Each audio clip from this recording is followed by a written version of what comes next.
สวัสดีครับมื้อนี้มีลาบปลายังพอปลาตองพี่น้องนี่เอาหนังมันออกเลยลาบดีๆละไปหมก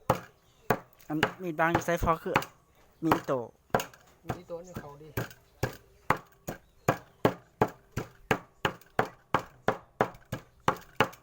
ปั่นมูล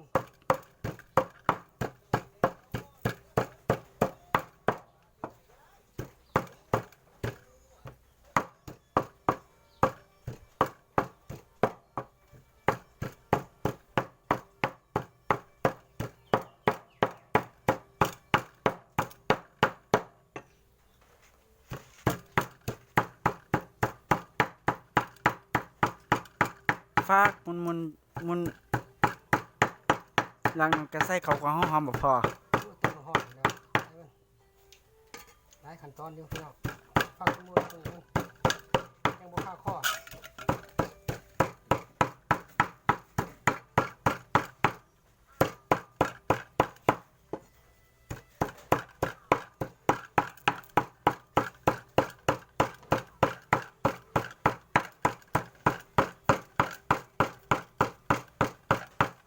หลายขั้นตอนครับซ้ำสิฟักมุนแล้ว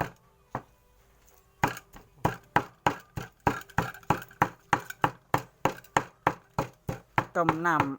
ำลวกน้ำบ่ข้าวมันรุ่นแล้วหลายขั้นตอนนี้มันแล้วง่ายได้นี่แหละครับดีๆก็ไปหมกที่บ้านนี่สุกแซ่บอีกผมถ่ายแต่ตอนหนึ่งเด้อครับเวลาฟักแต่ว่าตอนที่2ผมอาจบ่ได้ถ่าย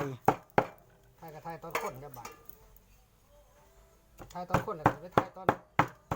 มกติ่มมกกินที่บ้านใครกิน